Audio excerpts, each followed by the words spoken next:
Iron Breakers, and welcome to another episode of Kast. Today I have with me 2-6 and Paradise. We're going to be talking about some wilds and some games industry news and all things that are happening around video games. How are you boys doing? Good.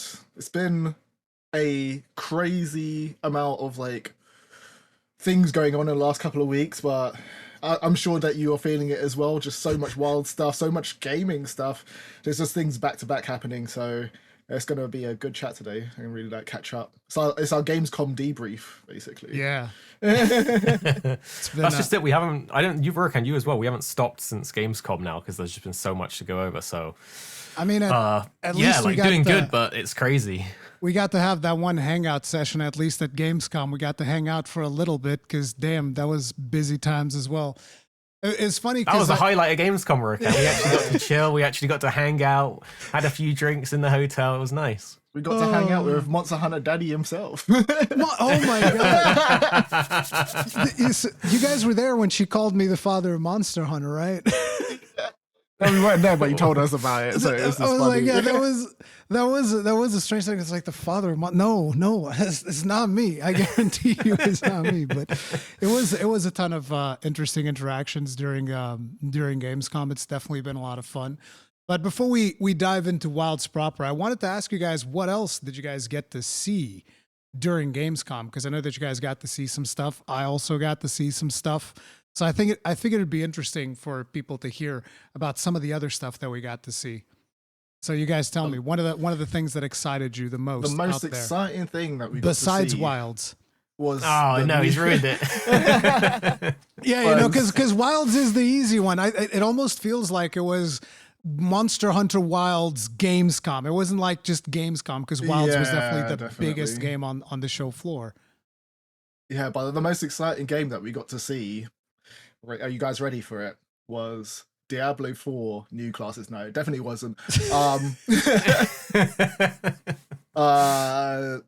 It was either the first Berserker Khazan or Crimson Desert being very much a highlight for us while we were out there. And then obviously we've been banned from saying Monster Hunter Wilds is a top game out there, but that took up the majority of our time. But those other games, if Wilds wasn't there, would have been like a top tier highlight of any game show, essentially, because they were just so fun to play. I feel like people are not putting enough respect on Khazan. Khazan is gun. I think that the reason why a lot of people aren't paying that much attention to Khazan is because Nexon is publishing it, and that was the main. No, it's because it was the main reason why I didn't even book anything for first Berserker of Khazan, because I'm like, well, if Nexon's publishing it, they mostly do these live service video games with a lot of dodgy microtransactions. I already know I'm not interested in playing one of those games, so I'm not going to get excited for Khazan. And then I was like, when we get to the show floor, you guys remember, because Khazan was in the same hallway, and I'm watching gameplay on screen, and I was like, that does not look like what I would have expected at all. So this is interesting. So yeah, I think that was why. Yeah, I definitely feel like the Korean or the more of these kind of other hemisphere of content creators and developers are actually figuring out that if they want to publish their games in the West, they need to kind of get their monetization correct. If you look at Stellar Blade being a highlight, and even Black Myth Wukong that's come out recently, they are dropping bangers on bangers, and they're figuring out that they're not trying to subtract that. What is the developer of Stellar Blade makes that booty shaking game, which is Nikki or whatever it is, and then but now obviously they still transition those themes over because Eve, but you've got this bespoke game that is a one-off experience that people really enjoyed. That was one of the games that I really enjoyed when it dropped. And then you've obviously got Black Myth Wukong I haven't personally played it myself, but it has gone down pretty well. So it's exciting to see more developers step in. There's more on the horizon that seemed pretty exciting, and Crimson Desert being one of those where obviously it doesn't look like there's going to be much monetization in there, but it just looks like a sick game that feels kind of fresh in a way. How about you, Paradise? Where do you land? But I mean, the one other standout game that wasn't Wilds was, both ones 267, but I'll just emphasize Crimson Desert because that's a game that we've been looking at for a while. We've done quite a few videos on it. it's had like shifts in what it was like originally going to be as like an MMO into like a single player like action open world like adventure. And everything you saw in it up until like Gamescom, it was kind of like, is this game too good to be true? It looks like it's really trying to overachieve and almost too good to be true. But then when we played it, and again, we didn't get to play like an actual open world section of the game. It was like boss fights. But in those boss fights, you could still tell, okay, the combat system is kind of sick. That's the Graphically, thing it that looks gets nice. you is that combat system, because that was definitely what got me too. It was actually funny because you guys were playing next to me and I was there for so long that I was still playing and you guys left and I didn't even notice you guys left. You guys left and I was just sitting there playing because they just let me keep playing. I was like, oh yeah, I'll stay here against this crab boss that doesn't appear to be particularly well balanced at this point. I'll just stay here fighting it for a long time until I'll eventually get this thing right, which I never did, the whole crab boss thing. But yeah, I definitely have to say that Crimson Desert is one of the ones that I'm super excited for. They recently released 50 minutes of gameplay. I saw that you were streaming it, Paradise, which was my plan as well. I was like, oh man, I got to stream this thing, but I haven't had the time to do it yet. We got the content brain, don't we? Yeah. You just like got in there and I was like, oh, look at Paradise stealing my thunder, streaming the game. Look at him go. We should have had you on the stream. That would have been fun.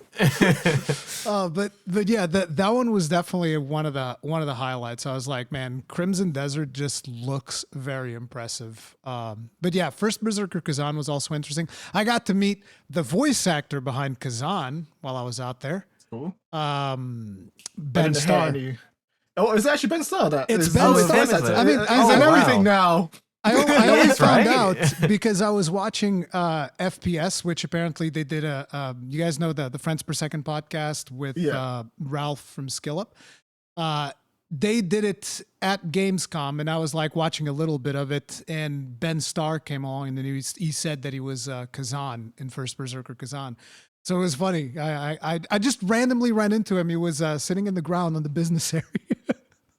You know what you need to do? You need to ask him to come on your podcast. I think he'll do it. He's such a cool dude. And if he does come on your podcast, get us on as well, because I want to yap to him.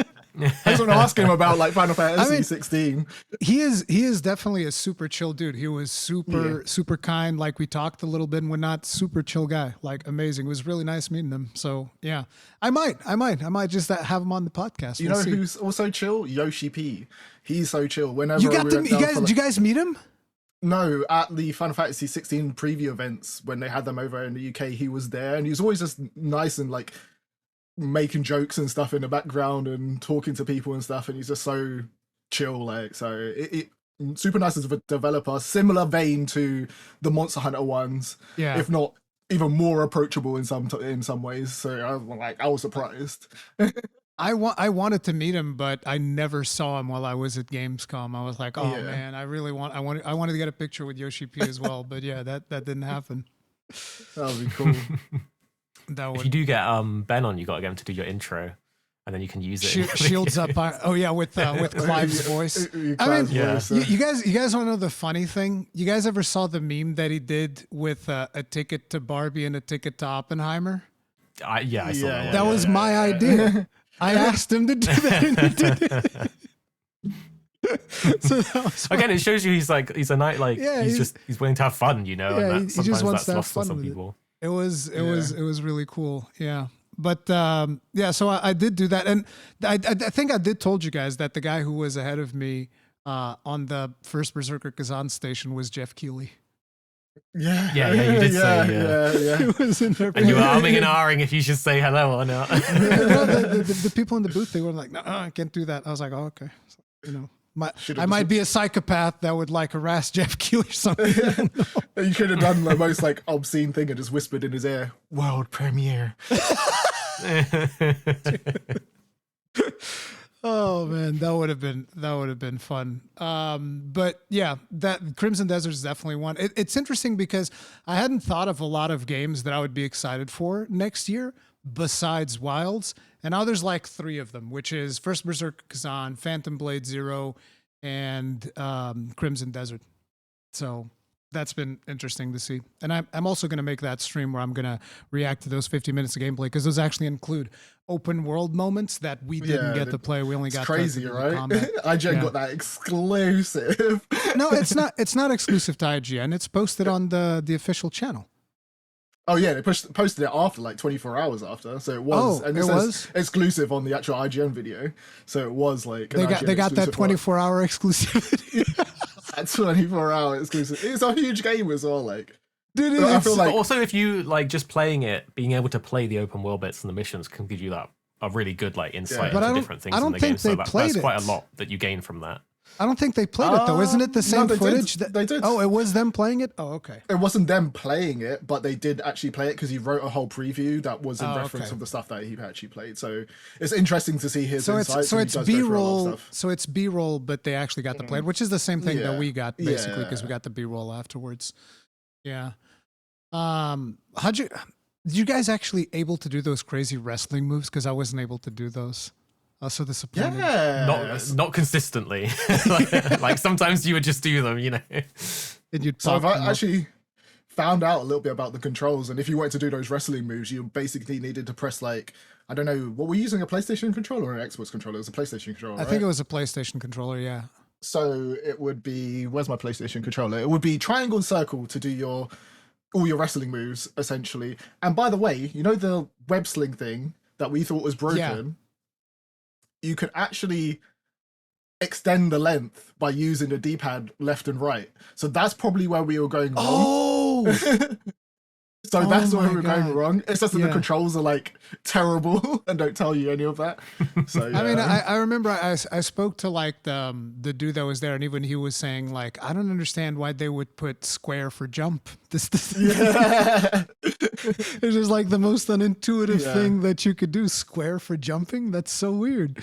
So yeah, that'll probably be addressed in the next build. But I don't think they even have like like an estimated date. It's just like it's 2025 at some point next year, maybe. We'll see. But I can tell why, because it is extremely ambitious. Like the amount of stuff that they're doing with that game, it is very ambitious. And again, their website, I feel like, isn't even properly updated, because it still says in their website that the game has multiplayer. Yeah, definitely. It says it has multiplayer components. And I was looking on like Reddit recently. People are like, surely it doesn't have multiplayer components, but it could maybe be like little co-ops and maybe in your crew. I think the website even says raids. It was crazy. Raids on castles and stuff. It's gonna be crazy if it's actually that'd true. Be insane with the amount of like visual detail they have in that game. It'd be crazy. But yeah, that is definitely one of the highlights of Gamescom in terms of the games and stuff. But I figured the most important thing for us is obviously Wilds. Wilds is the big game, and what was your overall vibe? Because this was the first time you guys got to play Wilds as well. I guess we can start with 2-6. Like, what was your overall vibe after you got your first hands-on experience with it? I say this on the other like chats that we've had with other people. It was a sense of relief as well that the game was good. I knew that Monster Hunter was always going to be good, but playing Rise, it had a distinct different feeling to Monster Hunter World. And Monster Hunter World is where I feel I found almost like a home in how the gameplay was, because it was an iteration on what the handheld versions were, and it felt a little bit more broad in terms of the mechanics and stuff like that, and the scale of it in a way. So it feeling very reminiscent of World, but retaining the stuff that I really enjoyed about Rise in terms of some of those moves are pretty crazy that you can get, such as like the Spirit Release Slash. It felt like the right amount of blend that I know how ambitious they're going to get with the big boss fights, because we're playing the demo and people are just like, okay, Chatakabra's cool, Doshaguma's cool. I'm playing it, I'm thinking, we're going to get some next level Safi Jiva fight. We're going to get a next level Fatalis fight. And I can't wait to see what that next iteration is now that they've settled into like this version or this iteration of like what it was from like World and Rise, basically. Because even in Rise, like the fights were good in a way, but they weren't on the level of like spectacle that it was in World per se. So like Nawa, cool boss fight, but Xenojiva was like, wow, laser beams, ground blowing up, craziness going on all the time. So I like that kind of spectacle part of it because it's just like an exciting to go in and fight as well. So yeah, I want to see like more of that big stuff. The general scale of it, I feel, is where you're getting at. Yeah. What about you, Paradise? I think for me, it was like first the initial confirmation that, oh, this is really good. You're like, now that I've played it and I know it's good, that's like big tick box. The second thing was probably, that it is like it's an amalgamation of World and Rise, but more leaning World. And I really like the way that they've done it with a lot of the weapons, incorporating some of those crazy like Silkbind attacks, toning them down a little bit and putting them into the core weapon moveset for like several different weapons. And I really like that they've done that because some of the Wirebug like iterations and switch skills that were in Rise, I really, really liked. And it's, for some weapons, I think it is like, I've been playing a little bit of World, like I was playing it on my Steam Deck recently. And for some weapons, it's weird going back. When you get used to like a very powerful Silkbind skill, like the Dual Blades like instant counter where you like dash forwards, or like the Switch Axe elemental burst counter that is just a way to instantly go into amped and into sword mode. And the fact that they've sort of tweaked those things and put them into the core moveset. So if you look at like the Dual Blades having just adept dodge on your dodge, or like the Switch Axe having the full release after the element discharge, those kind of things excite me to get like more hours in the game, because it's like it's those weapons that you know and love, but with a little bit extra, and that little bit extra almost changes your combos and your actual like gameplay flow. So for me, it was like just how good it felt to play, and how I think they've done the actual like minute to minute gameplay quite well on certain weapons. Absolutely. Like, my gunlines feel so good right now, boys. You have no idea, dude. And the funny thing is, after the first couple of sessions, I still haven't gotten everything down. But then I got to meet Cowslayer, which was it was really interesting because he kind of struggles with English a bit. So then I just start speaking Spanish to him, and he's like, "Pero qué pasa?" Because he wasn't expecting me to be able to speak Spanish as fluently as I do. So it's kind of cool. But seeing Cowslayer play, like, he just has an analytical mind that is completely.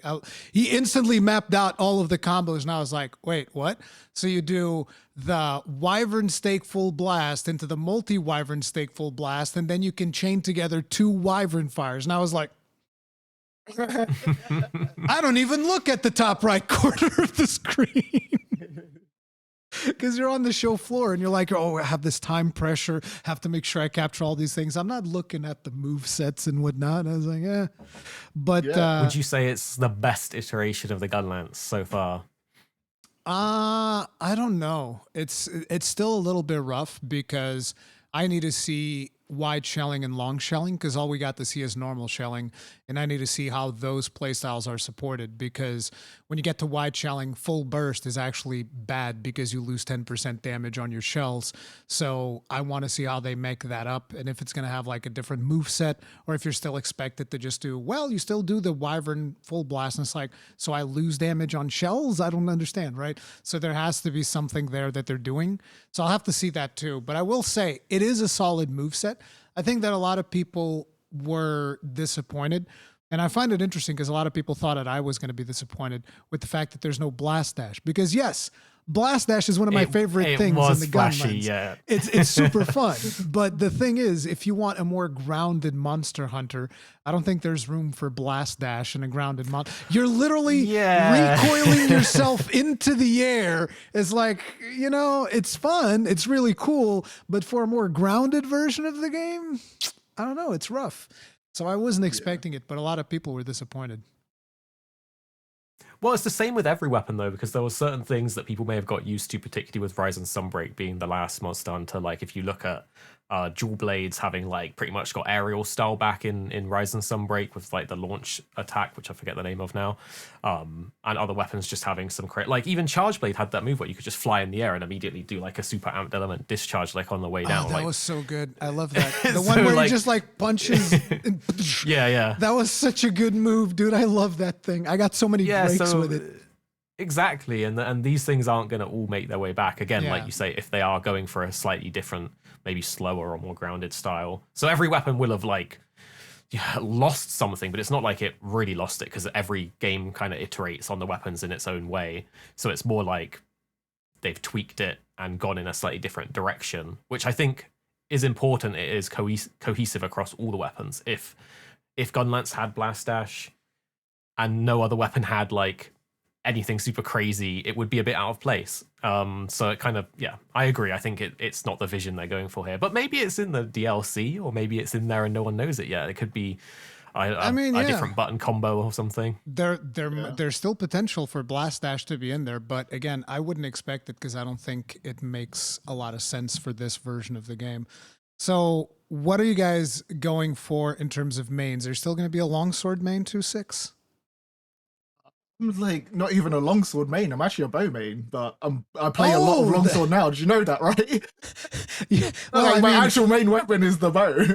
So you should absolutely be longsword and bow now then, because like bow is looking hella good with those infinite coatings and stuff like that. Yeah, but I feel like I'm just like a contrarian because it's like bow got too popular in World, and I was like, no, I don't want to play that anymore. You want to play the underdog weapon? Yeah. Longsword has always been popular, but like it was as fun to play, but it's getting a bit too popular now.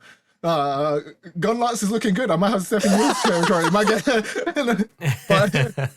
But like Lance is might be the one that I actually pick up playing because nobody's like actually playing. Hold on, 2-6 is a secret Lance player. You know, like when we were doing Extreme Behemoth, who was tanking with the Lance? You know, 2-6 was. Yeah. So he does know what's up with the Lance. To be fair, Wait, I know play a lot of the heavy bow guns as well. Actually, most of the weapons I play a lot of. So, wasn't I there for your first Extremoth kill? Maybe you were. Maybe you were. I can't remember. I'm pretty sure I was because like I remember we were even talking about how I was saying, guys, I'll bring my white mage set and it'll be fine because I was gonna do the sword and shield to heal everything, and then you guys were like, no, just bring the most damage possible. And I was like, all right, Nergigante Charge Blade it is. And it was like Charge Blade all day, and it was funny because that day I remember that I was doing like a family lunch or something. So it was literally like I killed Extremoth for you guys and I was like, guys, this was awesome. Bye. No, it was super fun. I have like fond memories of that fight, even down to like the little thing of you could do the Dragoon, like jump over the Meteor special move. That was just like a nice hidden thing that they had in that was like just a fun experience. I never did that. I was like, nope. Not me. I'm standing right behind the big rock. No, I'm standing behind the big rock. No, none of this nonsensory. It was actually funny because I have a friend of mine who would play with me all the time, and I had to like, listen, you're gonna have to play a different weapon because he was playing aerial insect glaive, and you couldn't tell when he had Charybdis because the effect would spawn in the ground. And he would be in the air, so we couldn't. And suddenly it's like there's tornado in the middle of everybody. We're all screwed. So I was like, "Listen, you got to change weapon, otherwise this isn't happening."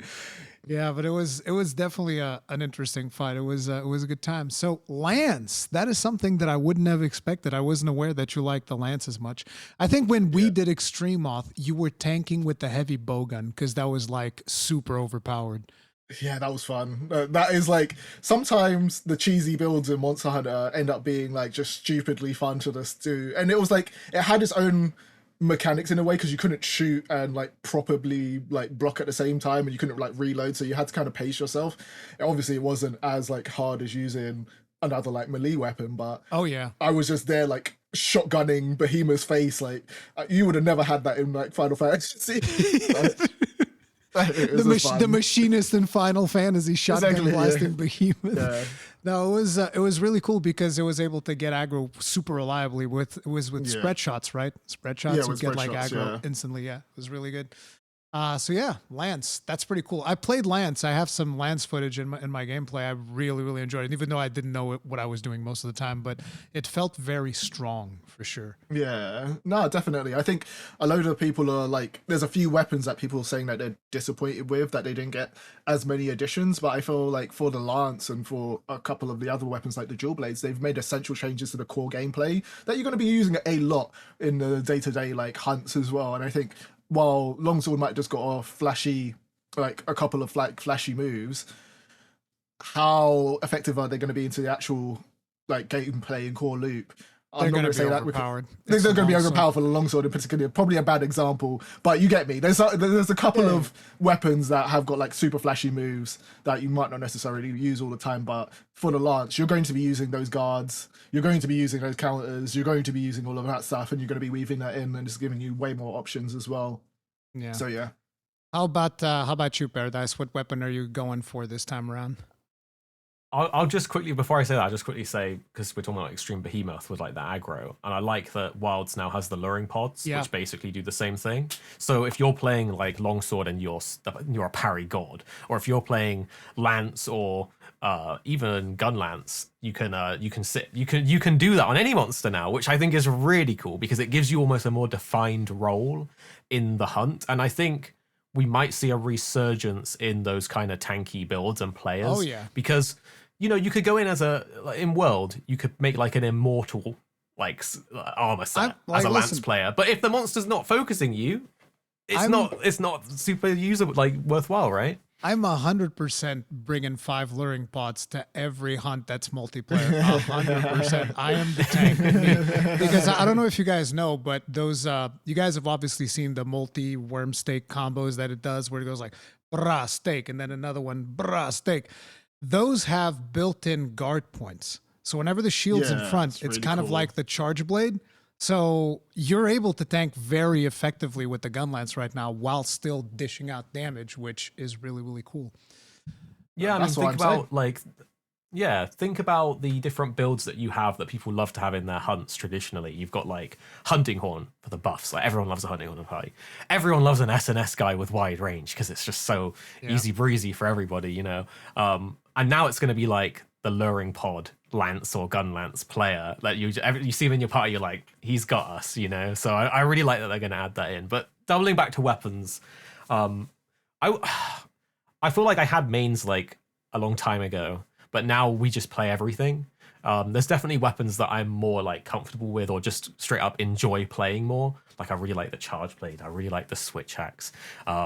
I love the dual blades, and I love the bow as well. I played a lot of bow in Rise. It's an interesting spread. It was busted in Rise. It's an interesting spread you got going because, like, you're talking about some really technical weapons like the charge blade and the switch axe, and then you're like, but I also like the dual blades, which are a lot less technical. Unga Bunga slash the Heavenly Blade Dance Spine Dash.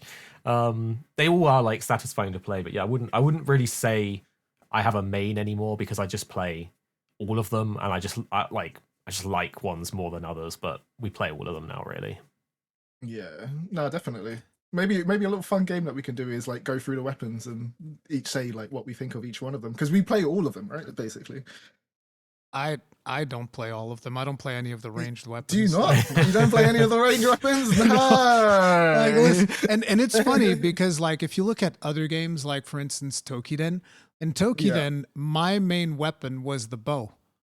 Is it? Yeah, because I would have friends that I would play with on the Vita, and they would all want to play melee weapons, and then eventually you'd end up with some Onis that would like, oh, his weak spot is like somewhere super up top that you guys can't reach.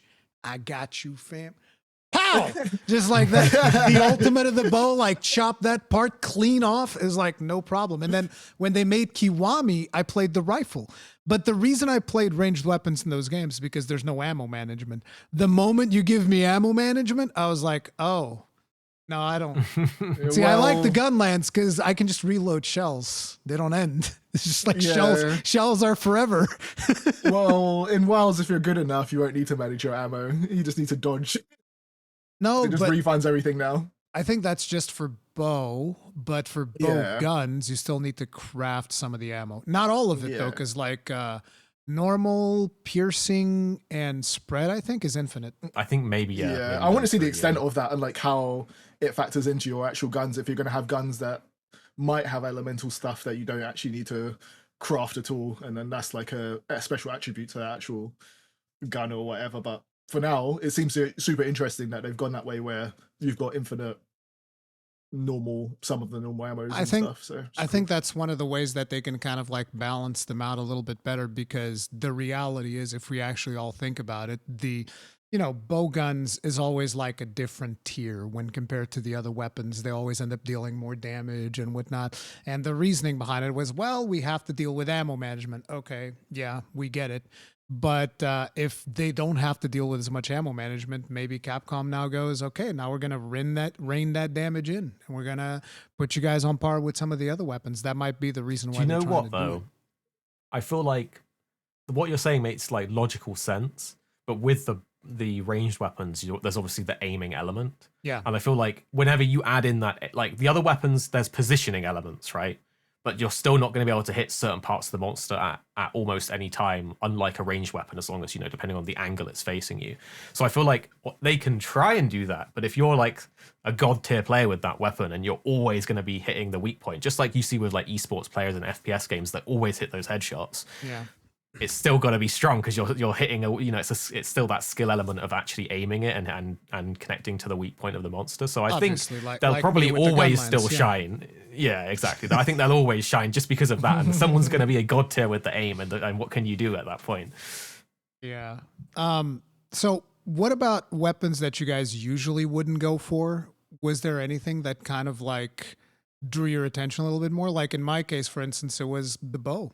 I was like, oh, infinite coatings, no ammo management. I can get behind that. Having a secondary weapon as a bow. And actually, you know, I've played bow before. I was pretty decent at it. Let's put.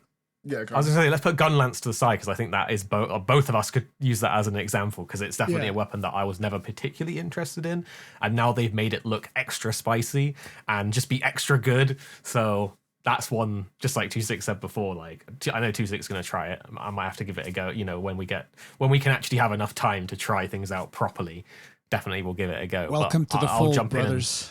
Yeah, we'd have to do like an all Gunlance hunt together at some point. Dude, I would finally be able to. I've never gotten to do an all gun lance hunt. I've always wanted to do that, dude. Especially in Iceborne, where it's like, oh, we can all put down Wormstake Blast and then we all just like unload on there. That would be amazing. I can never do it. Most people in my community don't play the weapon. Yeah. That's just it. But I mean, by them doing these changes, I think there will be a surge in like all these alternate popularity of like, because there's like a popularity list, you know, and there's different Yeah. ones near the bottom. So maybe I think it will get a little bit reordered. But my other answer would be the light bowgun. I think when I would go with bowguns before, I would just gravitate to heavy bowgun, probably because you could put like the shield on it or the other mods, and you have like the machine gun kind of special ammo mode that I Wyvern just really Heart. love. So good. Yeah. But now that the light bowgun has the drum mag is just so sad. Like from a visual perspective to actually making your shots go from 3 to 5, as well as just the sheer mobility that's in it now. I feel like the light bowgun just always felt like not the heavy, like a sort of alternate heavy bowgun, but now it actually feels like the light bowgun because you're more mobile.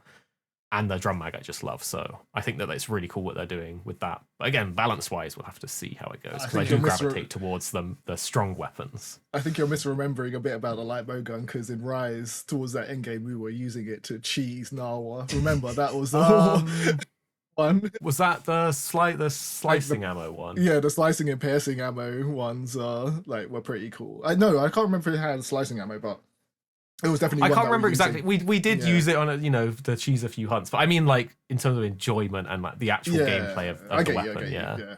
it's really cool. Yeah. I like the Wyvern look bombs that you put down on the light bowgun though. I think that's a cool identity thing. I would like to see them like lean more into that and have like different versions of that mine that essentially do different things. But for weapons that there isn't any weapon that I'm not excited to use. I guess the least I can do it inverse way. The weapon that I'm least excited to actually use is probably the hammer. I've never been in all the Monster Hunter games super excited. I think it's lost its identity a little bit because some of the other weapons are better at KOing monsters. Yeah. So while it's got like some really cool spinny moves and sometimes it's really fun to just go bonk, bonk, bonk, bonk on repeatedly on something's head. And then you think that you can just like... Yeah, exactly. Yeah. It has some fun stuff. I'm not excited to go and use it compared to other things, but maybe some Hammer Bros out there can really get me on board. Like I've always wanted to. I feel like there's something that's not clicking with me on that weapon, but maybe the Hammer Bros can convince me otherwise of like why I should be playing that weapon. You know that Mass Effect text? Right now, a little bit of it popped up and it says, Ryozo will remember this. Yeah. It does feel like it's mad because that's his weapon, but it feels like there's definitely favorites out there that are getting like more stuff across the board. Like, who's in charge of the longsword? Who's in charge of the bow? Who's in charge of the... Who looked at the gunlance and was like, this time we're gonna bring the spice. Gunlancer was Tokuda-san, dude. Tokuda-san, like, he had my back, dude. He had my back on the Gunlance 100%. He told me in the interview, listen, we're going to fix it. Don't you worry about it. It's not going to be like last time where you had like 1 or 2 Gunlances you could play. There's actually going to be quite a few. And I was like, oh, thank God. I can play more than 1 Gunlance this time. That'll be a fun thing.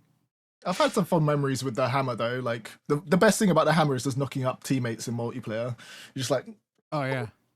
Somebody. Yo, speaking of that, I actually saw a clip recently, which is I'm assuming is an old clip. But it was the first time I saw it, and it was some 2 people fighting a Kirin in World, and the hammer guy does the golf swing, and you know the Kirin lightning move that's really telegraphed and slow, and it was just him slow motion flying into the lightning, boom, and it was the 3rd cart end of hunt. Yeah. Oh, that was great. That's how hammer users claim the head. It's like, you know, I had somebody during a Fatalis hunt literally just like yeet me into the middle of a active Fatalis breath. Like Fatalis is doing like his front cone, like brah, and I'm just like sitting there swinging, and in comes the hammer user, like bonk. And I was like, no. And then he was like, it wasn't on purpose, and I was like, it would have been so much better if it was, though. Now the hammer guy, whenever they do that, the hammer guy's there like, well, where's the longsword player that's tripping everyone? Where's the charge blade guy? It wasn't me. But it's funny because I felt like when I was practicing hammer, the main reason to even do that is because that particular move acts as a gap closer. So there's actually a reason to do it. It's just if somebody's in the way, well, too bad. It is what it is. So do you guys think that we're going to be getting seamless locales? Because I don't think it's been officially confirmed yet, if that is the case or not. Like, because in the website, they talk about how if you follow the river of the Windward Plains, you're going to end up in the Scarlet Forest. And so I'm wondering if that is going to be a seamless thing or not, because as far as I'm aware, it hasn't been officially confirmed. Well, I'm a world and ecology expert at Arekkz Gaming, so let's go through this. In a recent interview with a Japanese magazine, Takuda said that they will have one seamless connected world once you unlock. Oh, he's confirmed it? Yeah, but not every location will be available from the beginning of the game, so they don't want to call it open world because it's not open world in the same way as like a GTA game or whatever. So you will be able to go between locales, but it won't be open world, and you won't have access to them from the very beginning. So you'll do the Windward Plains, and then you go down the river into the Scarlet Forest, is what I've gleaned from the various interviews. And the website, as you said, the website says it. You can walk down the river. Yeah, so that's the thing. I was hoping to get official confirmation, but even Joe and Jonah were like, "Oh, we don't know if it's been confirmed or if it is or if it's not." They just don't want to say it. Like it's like you get nothing. Like it's because obviously they know, but they can't talk about stuff that hasn't been publicly announced yet. And also, we've seen that the team does have a tendency of like spring surprises on them. Like a lot of the stuff that was revealed at Gamescom, Joe said in the recent podcast that I did, that it was like he would wake up and it's like, oh, we're talking about this. Oh, that's a surprise. So it must be a tricky like spot to be in as them, knowing like all of this stuff, but not knowing if or even when they can talk about it. And you know, they're not going to see every Japanese interview with whatever Japanese magazine that goes out. So I can understand that they can't confirm something, even though it may already be confirmed out there, like this kind of seamless thing in this case. So, but it's like a minefield to navigate. So I get why they have to be cautious, but it is also a bit annoying because it's like just tell me. Wouldn't that be fantastic? But yeah, so seamless locales, that's interesting. How do you guys feel about that? Because I always feel that there's a certain, even back in the old games, right, with the segregated zones, I feel like maps felt bigger than they actually were, because maps, if you put them all together, they were actually tiny in the old games. But the whole idea of you navigating between zones would give you the illusion this place is massive. Look at how much I just walked, and now I'm in this arena fighting and stuff. How do you guys feel about it all being seamless now? I think it adds to maybe something that's being lost through the ages for Monster Hunter, and that's the actual hunting of the monsters. Like, and now, before you had to prepare to go on your hunt, you used to make sure you had this in your kit. You were purposeful before you went out, and the convenience of the game has basically just got to a point where it just feels more so like an action game per se. But with the open world aspect of it, you might have to go find that monster if they've done it in a certain way that you are looking for. You're actually hunting the monster. You might need to go out and get the tracks a little bit more, and it's a bit more meaningful. They were aiming towards it in World. You had like the Rathian, I think, or a couple of monsters that you had to kind of pink Rathian, you had to kind of find out in the open world. So it'll be interesting to see how and what they implement with the world. Obviously, they've got that fat map sheet that you can just quickly select what hunt you want to go on, but it'll be interesting to see them play with it in a more open world way where you can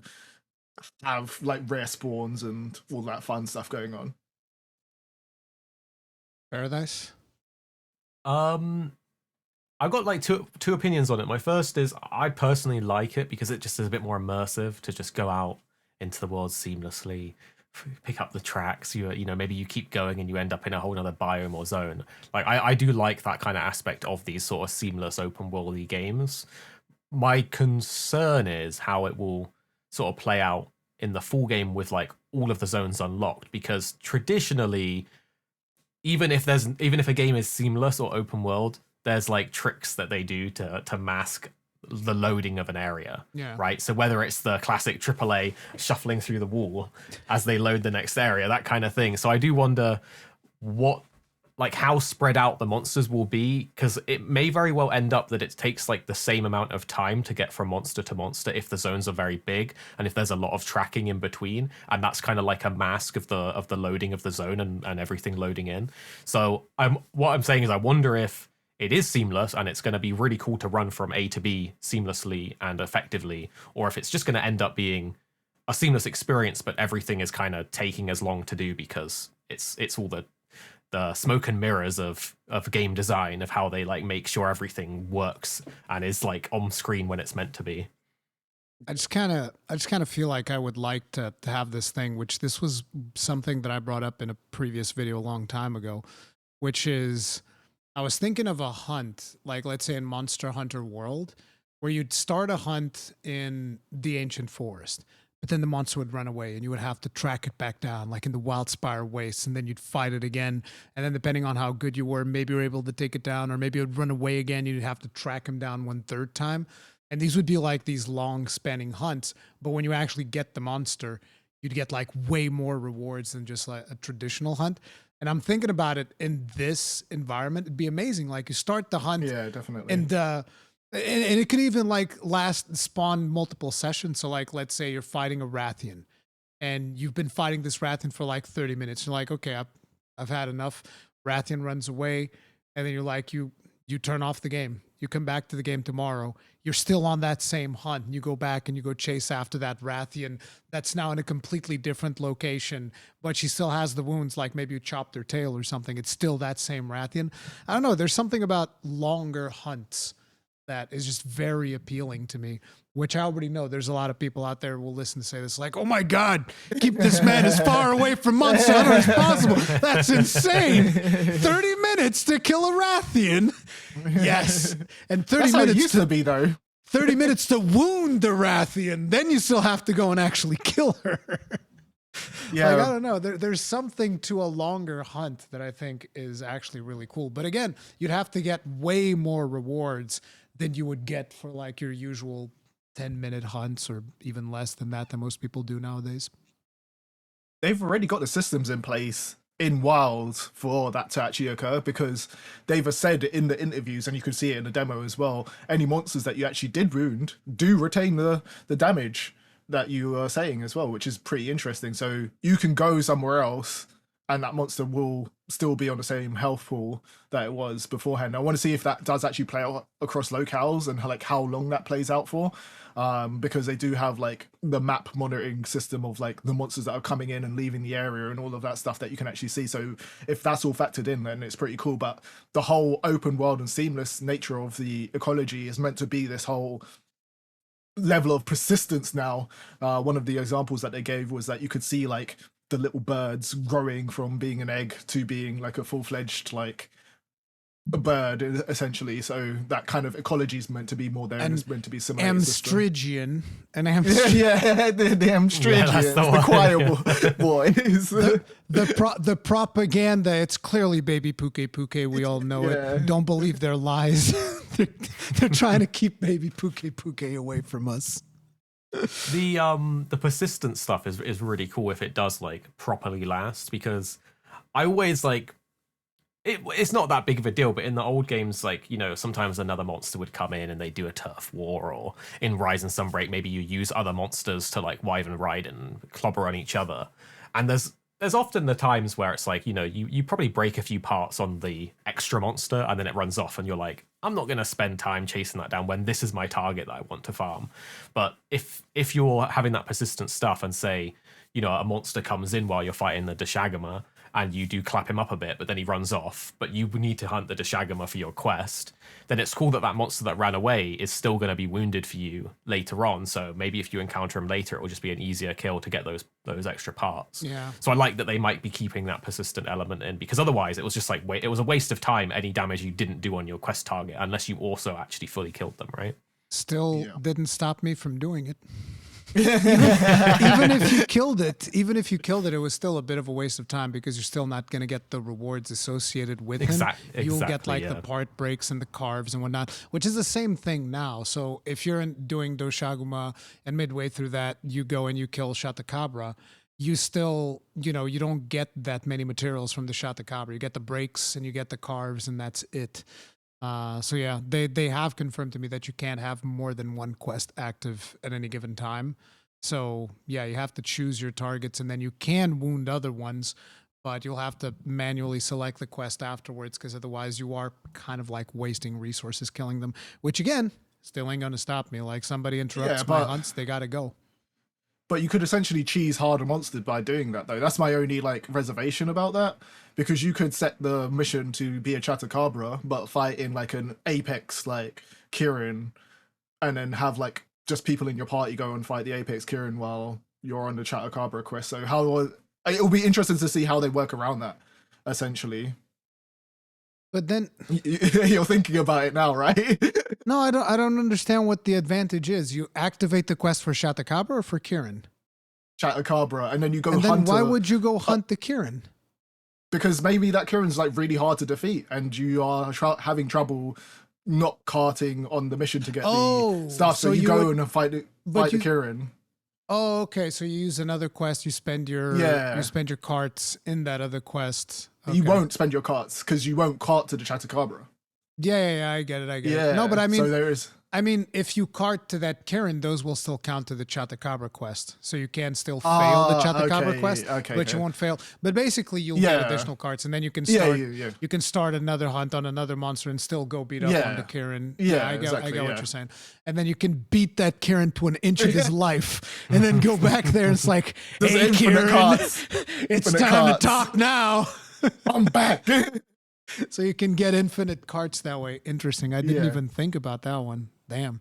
You guys already thinking of all the nastiest cheese you can make. And like some of that cheese. French blue cheese, dude. Like, what the hell? Cheese. Yeah. Well, they've actually got cheese in the game now. I mean, they've had that in Generations. They had that cheese fondue that you would do. Yeah. But now, like, we don't know. It's not been confirmed yet. But like from the different translations and stuff, it sort of sounds like the farming system might be quite updated with like domesticating the animals and stuff. So maybe there's like you can actually like make your own farm and cheese. But again, that stuff is like it's weird translation-y things that makes it sound like that. But it's not been confirmed enough to really say either way.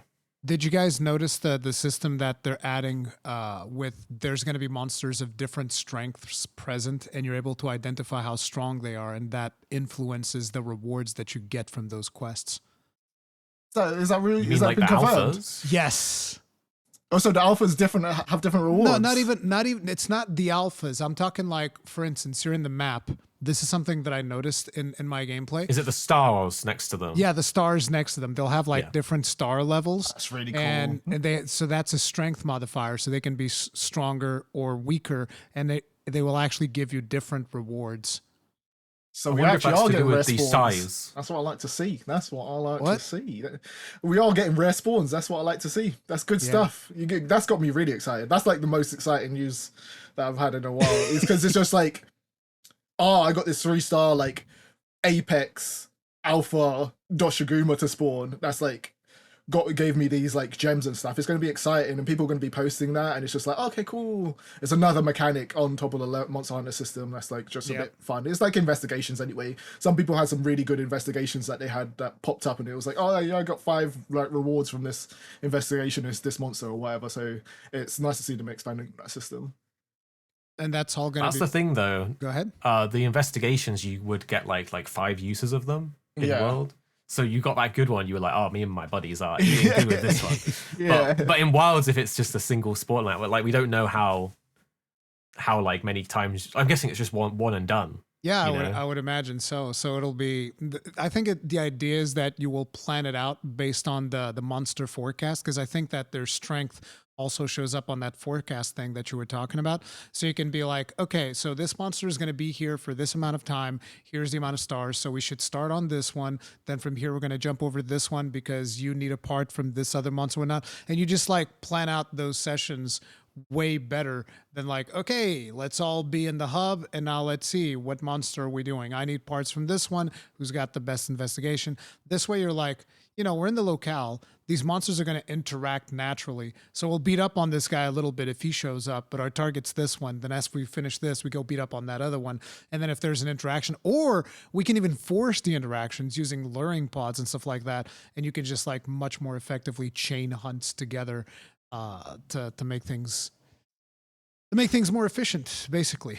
But here's a thought for you in this kind of realm, with it being seamless and like your own. I'm gonna guess that your world will be different to your friend's world because of the whole like hunting monsters to extinction and making them go into other zones for like food and the knock-on effect. Say that you're in my world and we're hunting something, but then oh no, internet dropped out. You get pushed into like offline mode, or is everything going to like phase out into your world and you're not going to be able to fight that super rare spawn? Or how's that going to work? Work? Yeah, that is weird. Hopefully you get to keep like an instance of the world that you were in and you just fight in there and you can keep going.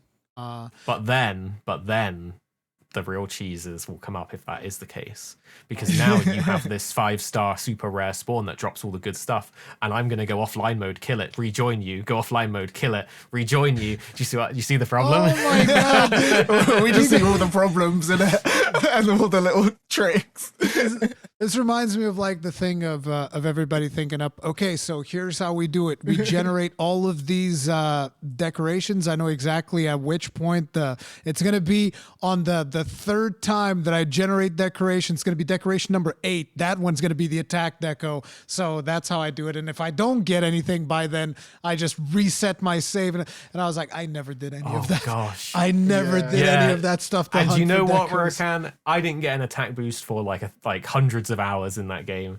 I think though, to be fair, like when we played, I don't know if people had mapped it all out at launch. Maybe I'm not remembering, but like PlayStation 4 launch, you just had what you had and off you went. And some people got lucky and some people didn't. No, you could use the cloud save system to cheese that. But would it actually? How would you do that? So you turn off automatic cloud syncing, which you can do, which you could do back in the day. I don't know if you can do it now. I haven't played PlayStation in a while, but like you would turn off cloud automatic syncing, and then you would manually send your save to the cloud, and then you'd go into the game, gamble everything away, and then you're like, did I get anything good? No? Okay, download my save again, overwrite existing save with the older one, and then you could just keep doing that. As a matter of fact, you could even do it with a USB stick, I think. But Sony kind of got rid of that. Now you can only back up to cloud, I think. I don't think you can back up to USB anymore. No, what's going to be the most like triggering thing, and it was triggering then, is when people will come into your stream and they'll be like, oh, look at your build, you're not using like these perfect like gem setups, and then you realize, bro, you've got 15 attack gems, you've got the best like rolls, you're either modding or you're save scamming. Get out of my face and don't tell me how to build builds. Like, I remember when Arekkz did that one screenshot that he edited in Photoshop, and it was just like full of attack up 4s, and he was like, "This is my build, boys," and there's like attack 4s on every slot. It's like, you're right. That was fun. Yeah, at least you guys didn't get to the most humiliating thing that I actually did during Iceborne, which was there was at one point where they did an event where they gave away an expert +4. And I remember because I made one video announcing everybody, guys, there's going to be an event at this date where you're going to get an expert +4. Make sure to go log in on this day and get this thing. And everybody's like, yay, thanks. And then the day before that event, I made another video reminding everybody, guys, tomorrow's the day. Go get this gem. And then that day, I go in, I get my gem, and then I close the application without saving. Oh, the classic. Yeah, no, we've all done that because you had to manually click. No, to be fair, crazy. And then, if you turned like it, 2 days afterwards, I was like, oh man, but now I have 2 expert decos, so I'm going to go make this build. And it's like, where's my second expert deco? And everybody in the stream just laughing at me because I made 2 videos reminding everybody to go get their deco. That is so funny. That is unfortunate. That is crazy. You know, that was such a problem to an extent that when we were finished like on a long like hunting spree or farming run, we'd always have to be in voice chat like, remember to save your game like before like logging off, because you know if someone forgot to save their game, you were doing that farm run again the next day, you know. Oh my god, it was absolutely crazy. What do you think about group skills? The group sets or whatever they're called. Yeah, it's cool. Funny because I asked Joe and Jono about it, and they just like they didn't even realize that. What? Like, we Jono was literally telling us about it on the stream. Yeah, exactly. He was like, look, they now have the group skills. How cool are they? They've probably been overwhelmed by Gamescom and PAX, but yeah, the group stuff was something that I'm super interested in because you will be able to get set bonuses across multiple different sets. So you can have a mixed set and still get set bonuses. And I'm just like, hell yeah, sign me up for that, especially because there's probably going to be stuff that, let's say, for instance, if Braki is in there and Basel is in there, they could potentially have group sets because they're both like explosive blast monsters and stuff like that. So that would be really cool. But yeah, that is actually one of the more exciting things that they've added. And I feel like a lot of people don't even know about it. They just think set bonus. And it's like, no, there's set bonus and then there's group bonus. And these are 2 very different things. And I really like that they did that. When I first saw it as well. What? Just to say quickly, I believe as well certain sets can have both a set bonus and a group set. That wasn't in any of the sets that we saw in the demo. Here's the thing: it was, but it was on a you had to press a certain button. I think it may have been because the UI wasn't big enough to. It was pushed to the next page. So of the that would UI. have been Doshaguma because it was the only set that had set bonuses. Yeah, because it had both a group and a set bonus, and one was like pelts. So I've got them written down somewhere, not at hand, but yeah. So that's pretty cool, and it obviously will make for interesting mixed set building if you can have 2-piece set bonus that also gives you group bonus for a 3rd piece that gives you that, and then you could have another like 2 or 3 piece. Because before it was just like a 2-piece and a 3-piece, right? It was really the best you could aim for. Yeah. How do you guys feel about the amount of skills that we should be getting for Monster Hunter Wilds, the amount of maxed skills? Because this is something that I've been arguing with the community, and it's actually interesting because I made that post. I don't know if you guys watched it about the concerns, and skill bloat was like number 5 or number 6 or something like that of most voted concerns that people had. Is that in like there's just those end game sets get crazy and you have like 2 pages of skills? You look at Sunbreak and you would get like 5 to 6 pages of full skills easy. It wasn't even that hard. And then if you look at the end of Iceborne, right, and you get the fatty set, you also get way too many skills, right? Like, where do you guys land on that? Definitely feel like the range that it should be hitting is end of like world in terms of like how many skills somebody should be rocking. Even in world, it was like too much, but Iceborne was reaching it, and then Rise and Sunbreak just took it to the next level in terms of like 6 pages. So I definitely feel it makes this making builds so much harder and so much inaccessible to people as well, especially when you have to like re-roll and have like the curio system layered on top, and you're trying to get these like particular things to happen. You go on a game and you're just like, I can't even be bothered to min-max this to like perfection, and the people that have min-maxed it are probably like just modding their save anyway to like have those perfect rolls.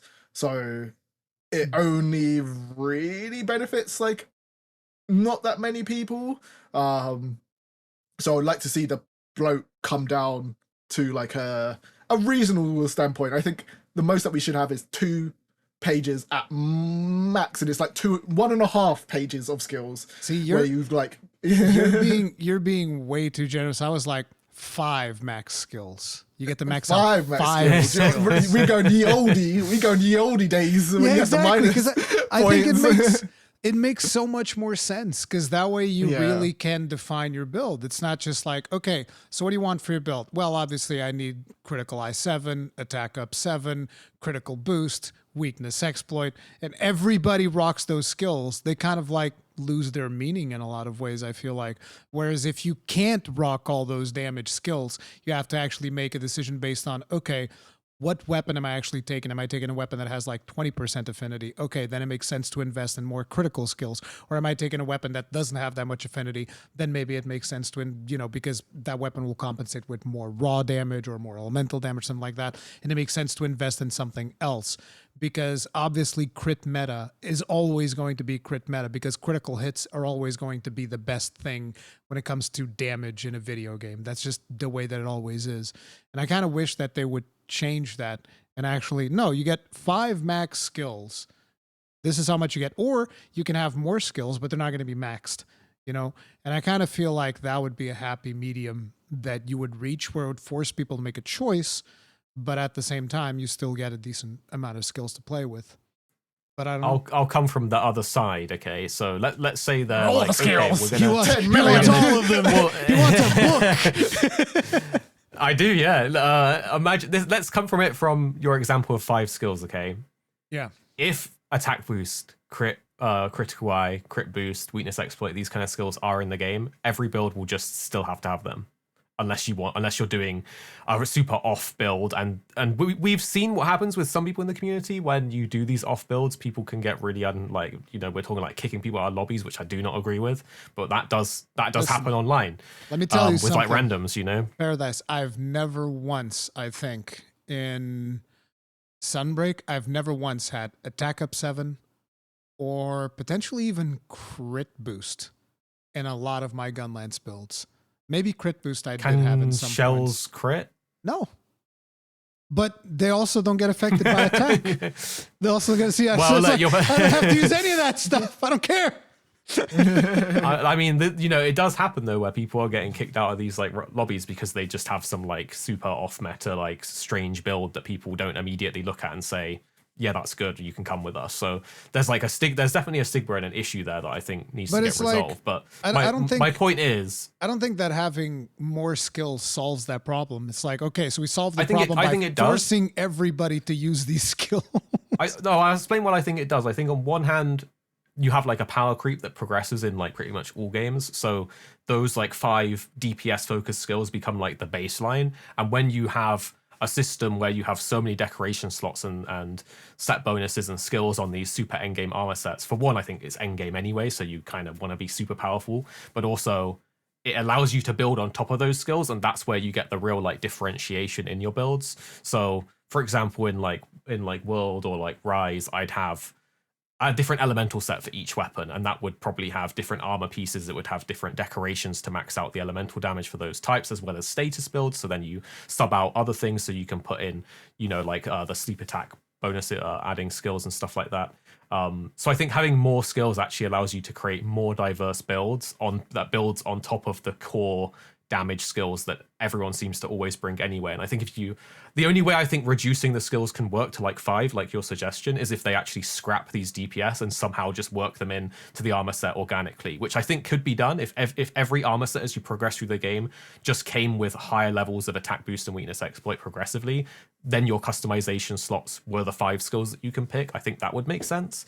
But without reworking those DPS skills, I think it would just, less skills would just mean everyone just runs the same skills. I don't think that would end up being the case, because like in the old games, did people always run the same skills? Because in the old games, you were exceedingly limited in terms of your mixed set, in terms of the amount of skills that you were able to bring. And from my experience, again, which in the old days, I didn't play nearly as much as I play nowadays, because you couldn't create content around, because I mean, I guess you guys kind of did, because you guys kind of covered it in Japanese and stuff. I was like, I can barely play the game in English, bro. Back then, it was me. I can barely play it in English. I'm not playing it in Japanese. It's not happening. But, you know, I couldn't create as much content. I wasn't able to play as much. But what I've played of, say, for instance, Gen U, it would be like we would still all be rocking different skills, despite the fact that we would have extremely limited skills based on the weapons that we were using, and sometimes even based on the different weapons within the same subcategory because of the affinity levels and raw damage or elemental damage that they would do. Yeah, but I think it's because the knowledge base back then isn't as good as it is now. I think back then we were all memeing. You just make a set and you'll just be like, it was fun. But I think it's gone past that point in games now, where everyone needs to be rocking the best stuff. It's the same when you're playing like any other game. If it's Call of Duty or whatever, there was guns that I used to like run around with in Call of Duty and just have a bunch of fun with. But now you've got to have the best build that everybody's using and been posted, and if you don't, you're not in the meta and you're not going to be viable. So this meta attitude has taken hold, and I think that's more of the problem than the actual skill bloat, because having that many skills, there should be a bunch of variation in people's builds, but everybody wants to go for DPS at the moment, and that's the sole focus of what's going on. It's funny to see, because like usually I don't get that much stuff like that in my lobbies. It was actually, I remember this one time, listen, this was one of the most hilarious things I'd ever seen. I went in to inspect somebody because they had like this build. They were like, oh man, I have this amazing build. No, somebody else told me to look at this other person's build, because they were like, oh man, you need to look at this guy's build. It's insane. And I'm looking at his build. He's actually inside the guiding lands with us. And I'm looking at his build, and he's a hammer user. And he had like max handicraft. His weapon had like natural purple sharpness. And then he had like max handicraft, razor sharp. It was just sharpness skills. It was all the sharpness skills. Like, I was looking at it, I was like, I think that you don't need some of those, but that's got to be the sharpest hammer I've ever seen in my life. Right.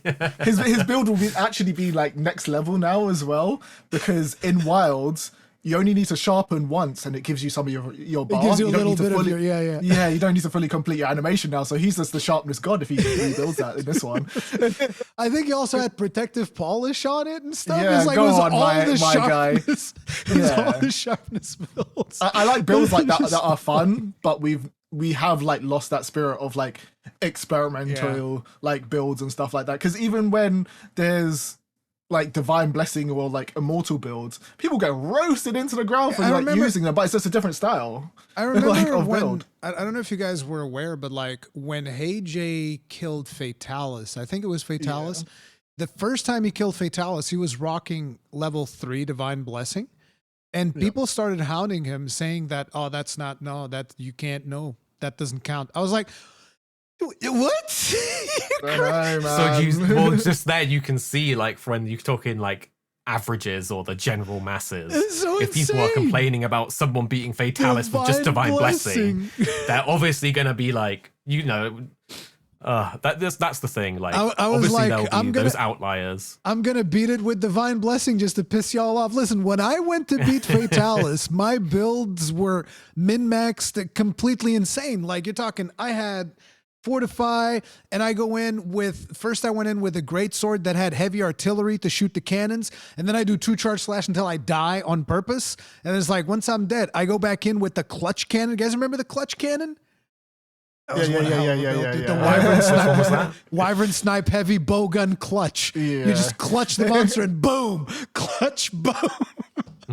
So I go in with the clutch cannon, unload that until I die, and then I go in with the sword and shield with the final build, and that's when I actually start the fight. So like, I min-max the hell out of my first kill of Fatalis, and I really don't like seeing this type of gatekeeping come on to games. Like we had a similar situation in Shadow of the Earth Tree, where people start guilt tripping everybody for using summons, and then it's like I go in, I beat it without summons, and people are like, well, yes, but you use a great shield and that's not fair. And it's like, oh, so great shield's not fair now. So then I go in there and I use what was it called, Lion's Claw. So it's one of the skills, that the spinny one, not the super powerful one, which is the savage one, because that one has too much animation commitment. It was the one from the base game, because it was only like a little jump and boom, little jump and boom. And that allowed you to jump over some of his attacks.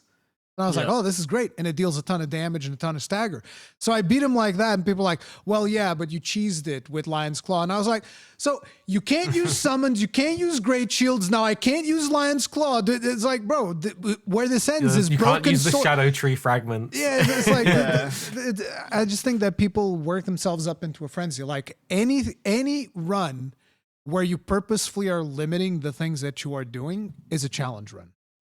Yeah. If it's in the game, it's in the game. It's that simple. Yeah. Just it's the same thing as saying, oh, if you beat it in a group of 4 people, it doesn't count. It doesn't count if your objective was to kill it solo. But other than that, it doesn't matter.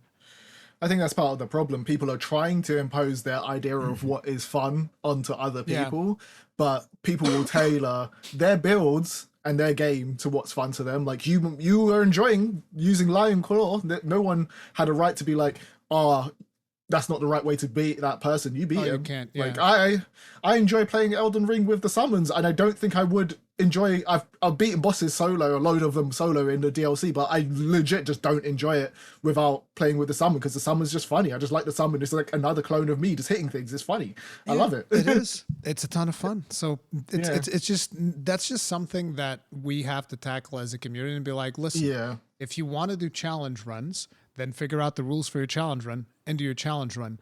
Not everybody wants to do challenge runs. It's just that simple. Yeah. Not everybody The majority cares. does not want to do it, which is the crazy thing. It's like a percentage of the community want to do it, but I'm guessing Paradise probably has way more to say on this topic than me. No, I was just saying it's a perfect example of why I think like more skills in Monster Hunter is a good thing. Obviously, to an extent, you don't want every skill in the game on your build, because it's just like what is even the point at that point? But if you were limited on skills and certain skills were still in the game, like the DPS ones that we've just like listed several times, then that exact same sentiment, which goes across all these games, will be, oh, we can only have 5 skills. You've joined the lobby. Where's attack boost? Where's weakness exploit? Where's crit boost? Where's crit eye? Kicked. Yeah, but it's like, so that's just something that we need to change on a community level, and it's not something that the developers should even have to consider. It's like, oh, we have to make sure that we allot enough skill so that everybody can achieve meta. It's just, like I said, I rarely even play with attack up because my weapon is not as dependent on it. So I rarely even use those skills. One of the skills that I use the most, and people used to give me crap all the time, is part breaker. Why? I like breaking parts. It's a ton of fun. And guess what? If I'm in a lobby in multiplayer, every time I break apart, everybody deals more damage on the monster on that specific location. So I'm basically playing the role of the hunting horn. I'm buffing you, except my buffs are permanent. Once I break this thing, you deal more damage forever. So it's like, that's the way that I look at things. And I feel like people need to chill out when it comes to a lot of that stuff. I understand that there's a lot of community pressure, but we just need to instill that community culture that is like, look, you want to play in a sweat lobby, you can have a sweat lobby. Just make sure that you tell people, hey, this is a sweat lobby. Okay, you've joined. Make sure to include, like, in the description of your lobby, sweat, so that people that are more casual about it, they know not to join the sweat lobbies, and there you go, problem solved. Yeah, but it's like, we are sweaty. Me and Paradise love the DPS builds, but we will never impose that on other people. We'll give you a suggestion. We'll even make you some glass cannon builds that will slap, but we're not saying you use that 100%. Tailor it to how you want to use it. If you want to put Divine Blessing on that, go ahead. We'll love you to put Divine Blessing on that and have a bunch of fun. But even, we were talking about it earlier, when you came into our Behemoth lobby, you were like, oh, let's take this. We were like, nah, bro, can you bring your most DPS damaging build so we can just get through fine. this? Yeah, and sure. it was fine. It was like, communicated. It was no point we were like, no, we wouldn't take you on. We're just like, I was we like, would oh prefer man, for you to have the, you guys are the so damage on." toxic. I can't play my Yeah, healing exactly. build. Yeah, exactly. That's the thing, though. That's an interesting point when it comes to like the super hard of the hard content. Yeah. Yeah, exactly. So I can understand someone like, say you like randoms online, you're doing extreme behemoth, someone joins in with like some just way off like build. Yeah, I extreme could see why people behemoth might be like, is- you know, yeah. maybe let's try and something different. But I do think just straight up kicking people is a bit Yeah, it's harsh. like it always reminds me of that story that Gaijin said, that at one point he joins a lobby as a prowler and people kicked him because he was playing.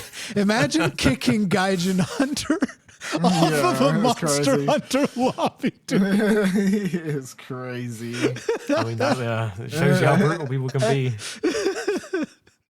It's so insane. What do you guys think about the skills on weapons though? They did that. I heard they done that so that when you switch sets or switch weapons, you still have the skills, right? So that's why it makes sense to me. So because you can have two different weapons now, having skills on the weapons allows you to have skills and attributes when you But I change over, still- which is something I was worrying about, right? Because I want my bow charge plus on my bow, But but do if you I don't think, have that on my stuff, then it'll be weird.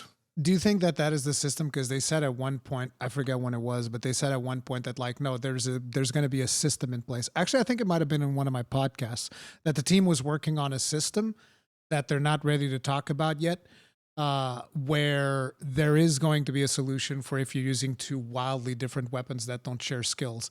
Do you think that it's just the skills on weapons, or do you think there's more to I don't it? know. They're yapping. They're yapping. They haven't, because in the streams they're saying that is the system and you won't be able to change armor on the fly. But then in interviews they have alluded to what you've said as well. Yeah. Where it's like their systems are beyond what we know that we'll unlock later that will factor into switching weapons. Like there's additional moves for like switching weapons and all of that stuff. It sounds like there's more to the weapon switching system, but in the streams at Gamescom, some of the time they were actually just saying like, nah, the skills that you get are just going to be on your weapon and you're not going to be able to switch armor. But maybe it's just a mistranslation. Maybe the cogs are not, the Capcom PR cogs are not working yet, and we'll just have to see when the actual game like comes out. I don't know what you think, Paradise. I think that I think it's likely it's the weapon skill system. I'm hoping there's more beyond it. But even if it is just the weapon system, you know, we're seeing like the first tier of weapons for in the demo. So I would imagine if it is just the weapons and that's their way of fixing having two wildly different weapons in the same armor set, which we know is going to be a struggle, because if you wanted to bring bow or dual blades with all those stamina skills, but then you're also bringing like great sword or charge blade that don't really need those stamina skills but may benefit from like artillery and other things, then there's often like maybe 3 or 4 skills for certain weapons that are specific to them. So I'm hoping if it is just the weapons, that as you get further in the game, you get like multiple skills, maybe even decoration slots on the weapons to further customize the skills on them. But we'll have to wait and see, because who knows? Maybe switching weapon, you can like switch armor set, or maybe it completely lets you like I don't do a think you can switch preset of armor set. But let's say it's the same armor set, but all your decorations can change when you change weapon. That would fully let the build remix when you change as well. So yeah, we'll have to wait and see. I don't know how that's gonna work out, but to me, I was actually of the opinion that like, yeah, there's gonna be a downside if you use two weapons. You have think to weigh so? in that I'm not saying that's gonna be the way that it goes. I'm saying that would be the way that I would personally attack it. I'd be like, yep, if you have two different weapons, there'll be a downside. You have to think it through, which will mean that you will want to get specific weapon combinations. Like, for instance, assuming that skills like artillery make a return, Charge Blade and Gun Lance would make fantastic companion weapons because both of them benefit from magazine. Both of them benefit from artillery. Both of them still benefit from attack and all the other random stuff, right? So you could make a set and you could have those two weapons put together. It's just a matter of finding other weapons that would also work in tandem with certain skills that you use. So, like, for instance, I don't know if you don't really use focus in hammer, I guess, because it doesn't really matter as much. But I was thinking, like, for weapons that charge, you could have like the great sword with focus, and then you have another weapon that also makes use of focus. You know what's got a charge now? What? The longsword's got a charge. Well, there you go. Focus. Great sword. There we go. Winnie. So you get, if you're doing a focus build, great sword and longsword will probably pair nicely, and that might be the way to figure things out. But I don't know. I don't know how it's going to end up working out. But I think it would be interesting for there to be a downside to you choosing two weapons. Yeah. That makes like, that's how I first thought the system would be. And it could be like a translation thing, but when those questions were asked, they were making it sound like these systems have been thought out to mitigate two completely different weapons. So initially I was completely of the same mindset, and also kind of makes sense to do it that way as well. If it's two weapons that are a bit like taking dual blades and bow with all the stamina skills, it makes sense thematically. But it seems like they want you to be able to take any two weapons. So hopefully those systems do enable for it, unless it's a translation thing or just PR talk. Just wait till you see me rock my artillery bow. Firing explosive arrows. You guys have no idea.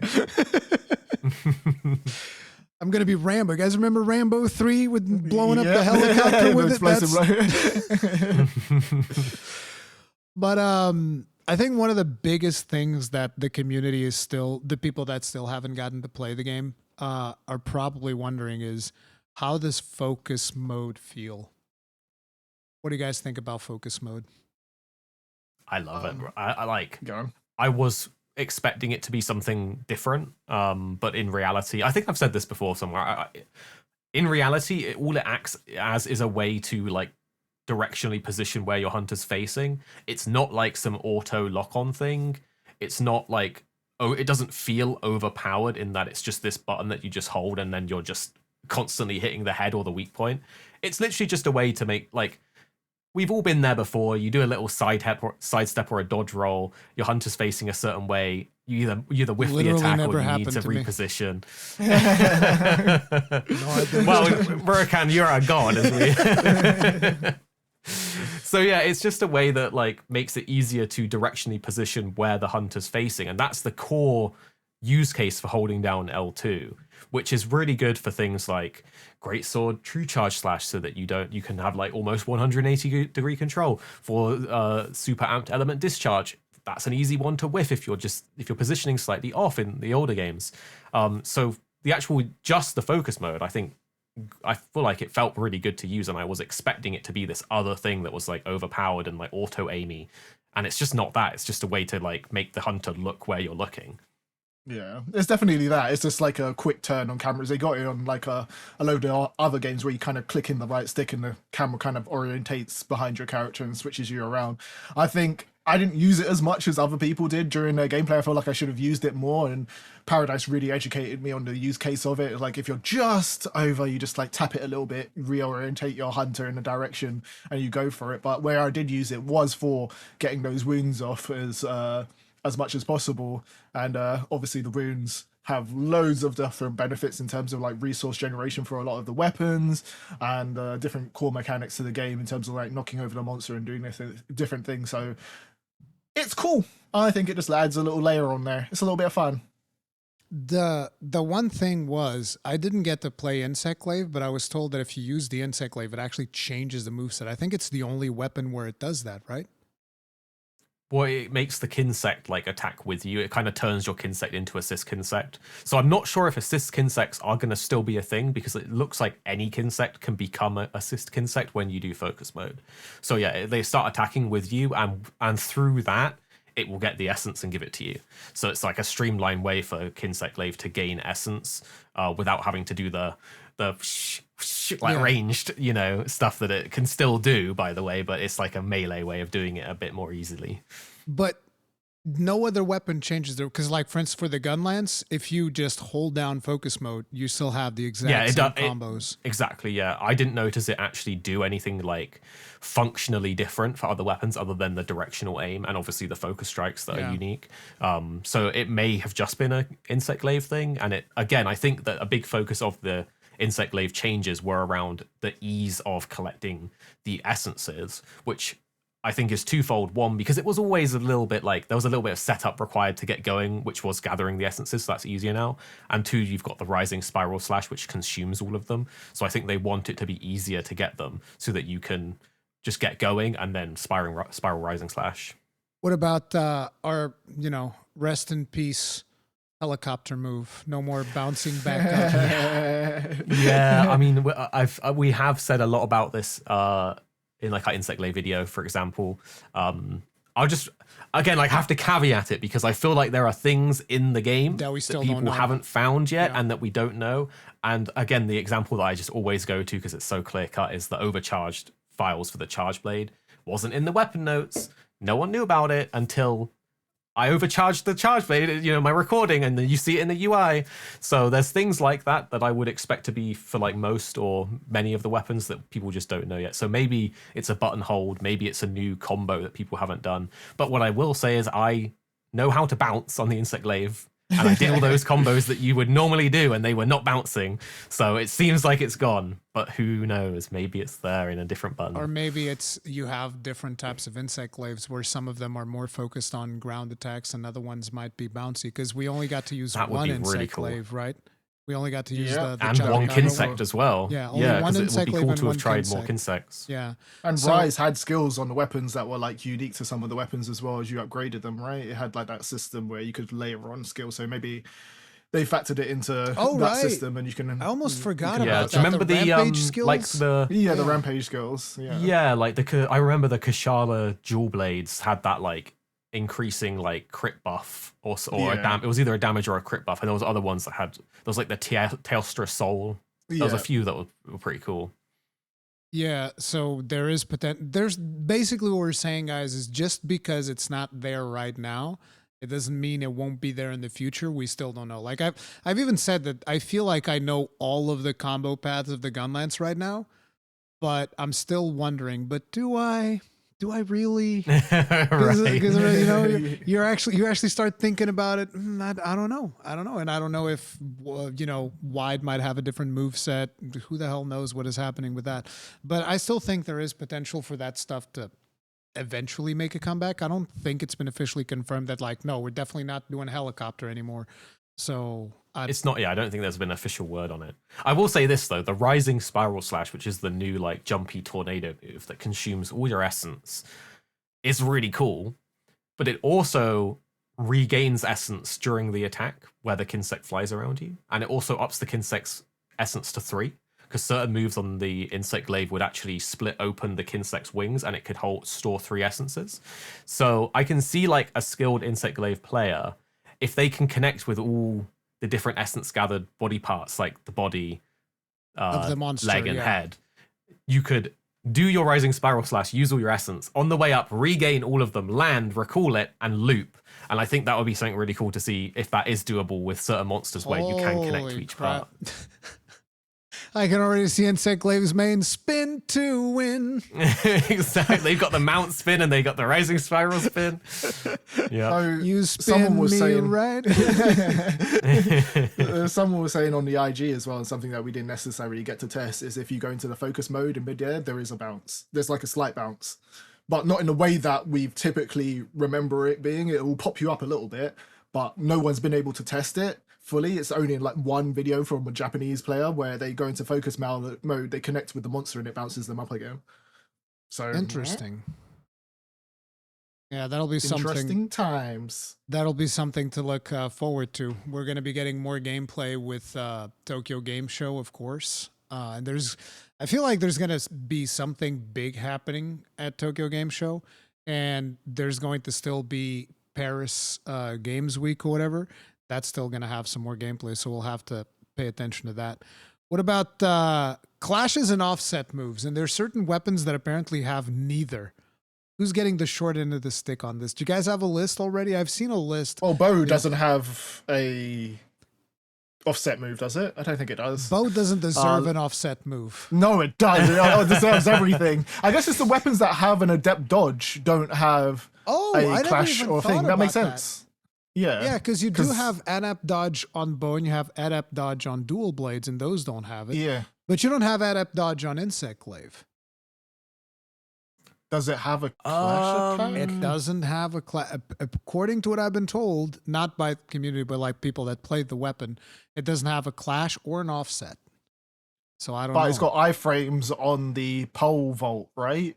I know from... Does it? Yeah, it's got iframes on the pole vault. So it has a pole vault kind of like... I didn't play the weapon at all. It has a pole vault kind of like Rise, the one that... Yeah, I think so, yeah. Okay. So maybe that's where it's coming So it's like if you have built-in defenses, you don't get clashes or... I think as well the essences give you... Oh, wait, did they still give you flinch? Was that one of the ones that they took away, the flinch-free? What if they have... On the Do the 3 essences still give you earplugs? That's not... I think that wasn't listed. That was one Yeah, of the things that wasn't listed. But again... These notes are not perfect. It may have just not been written there because there's other moves that are written incorrectly or combos that are not the full combo shown in the little video next to it. So I still think that Greatsword is eating some of the best when it comes to this because they have the guard clash and the offset attack. Yeah. that is such a diverse opinion as well, which I find so interesting because I thought when I saw all this stuff on the Greatsword, I was like, it looks so good. Like it makes me want to play Greatsword, and I usually am sticking like we've talked about before, slightly more technical weapons like the Charge Blade and Switch Axe. But then I see people online being like, the Great Sword got nothing cool, like it didn't get any new flashy moves, and I'm like, did you not see that everything the Great Sword does is improved? You can actually aim your true charge. You have the offset. Your guard no longer eats your sharpness. Like that, everything you do got bumped. Dear Gamer has a clip of him doing a 180 true charge slash, like a straight up 180 true charge slash. Exactly. So I think it's so... because I'm agreeing with you. I think the Greatsword looks awesome in this iteration, but I have seen people being very upset with the Greatsword that it didn't get some crazy flashy moves. It's funny that people get upset about the Greatsword, and then you look at the Lanceman, it's like, I get to poke one more time. Not 3 pokes, but 4? Bro, we're eating good. That's been absolutely hilarious to see. But yeah, I didn't think about it from the adept dodge perspective. That's interesting. Yeah, those weapons do seem to have more defense or less commitment to animations because dual blades now no longer have the lengthy blade dance. It's now split up into 3 attacks. Yeah, it's so good now. I love the change to it. It's a combo now, and it can alternate with blade dance and Demon Flurry, so you can make it a 3-step, a 4-step, or a 5-step, and you can stop at any point or shortcut to Blade Dance 3 for the finishing hit. So it's just being locked in Blade Dance was never fun when the monster was suddenly getting up and getting ready to attack you, and now you just don't have to deal with that. Some of the memories that I have of Blade Dance would be being like, oh, I need to block this monster attack, and then my friend Kegrin would come up and start Blade Dancing, and all you hear is just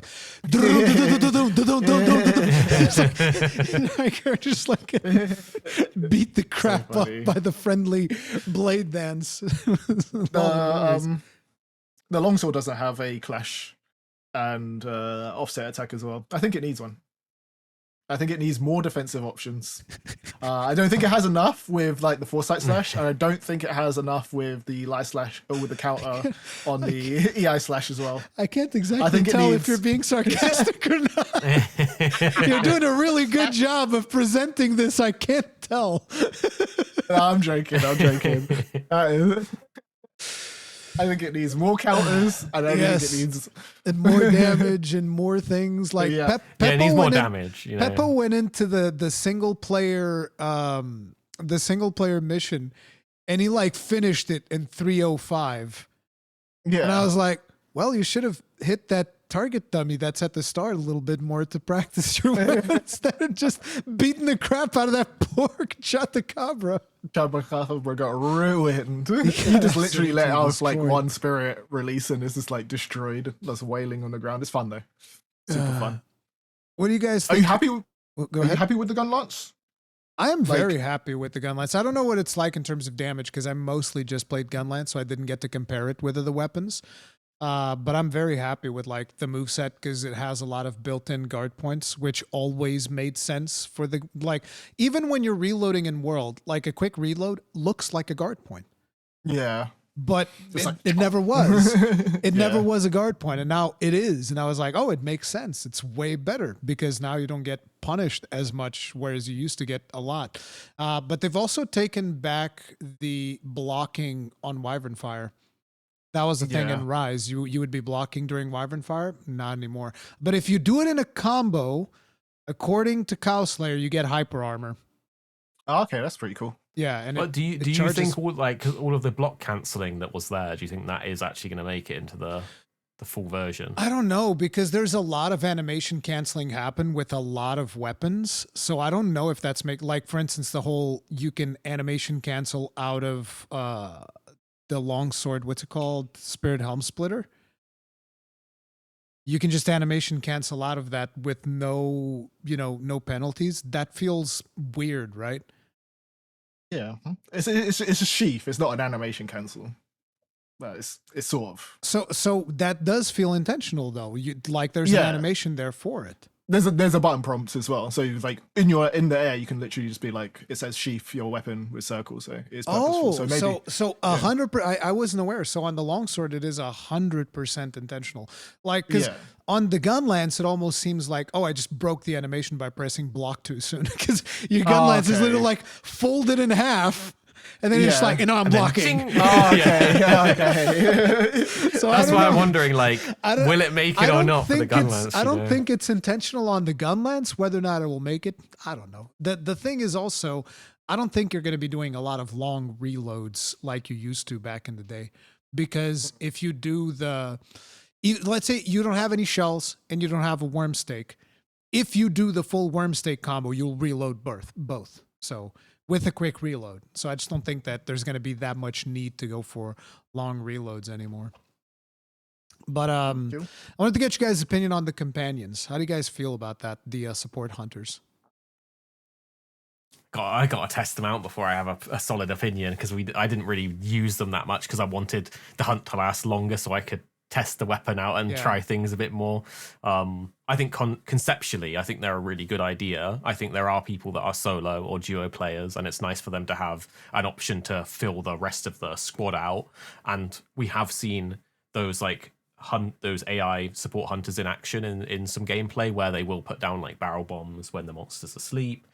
They won't do the wake up hit, so they'll leave it for you. So they do good hunter etiquette, which I think is really cool to see from the AI. And we did see that a bit in Rise, I think, with the follower quest. I think they were putting down barrel bombs and stuff for you as well. So it's not new. But it's cool that you can have them in any quest. Depends on the follower. Each follower would have a personality. Some would do that, some wouldn't because of their personality. So yeah.